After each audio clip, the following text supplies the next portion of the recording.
Hello বন্ধুরা, welcome to নতুন একটি ভিডিও নিয়ে তোমাদের মাঝে আমি চলে আসলাম। ডে 18।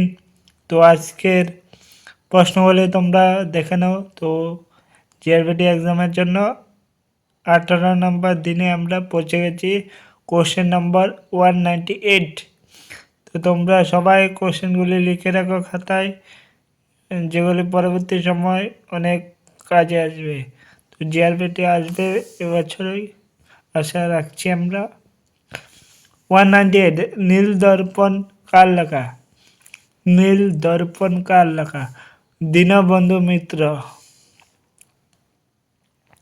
কোন ফুটবল খেলোয়াড়কে ফুটবলের জাদুকর বলা হয়? কোন ফুটবল খেলোয়াড়কে ফুটবলের জাদুকর বলা হয়? পেলেকে। বন্দে মাতরম রচনা করেছিল কে? বঙ্কিমচন্দ্র চট্টোপাধ্যায়। বঙ্কিমচন্দ্র চট্টোপাধ্যায়। কোন প্রাণী ত্বক ছাড়া জল শোষণ করে? মোলক। কাকে এশিয়ার আলো বলা হয়? গৌতম বুদ্ধ। আত্মঘাতী থলি কাকে বলে? লাইসোজোমকে। আত্মঘাতী থলি কাকে বলে? লাইসোজোমকে। ভারতের প্রথম ভাইসরয় কে ছিলেন?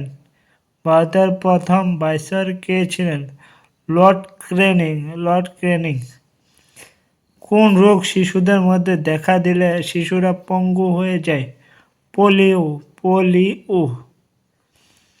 রাত্রিতে চোখে কম দেখা হয় কোন রোগের অভাবে? Vitamin A. এর অভাবে রাত্রিতে আমরা চোখে কম দেখি। কে কলেরা জীবাণু আবিষ্কার করে? Robert cock. Robert cock. Jaundice দেহের কোন অংশকে আক্রমণ করে? জন্ডিস দেহের কোন অংশকে আক্রমণ করে? তো লিভার। আনসার হবে লিভার। ঠিক আছে বন্ধুরা, তোমরা যারা জিআরবিটি এক্সাম দিচ্ছ তাদের জন্য সুখবর।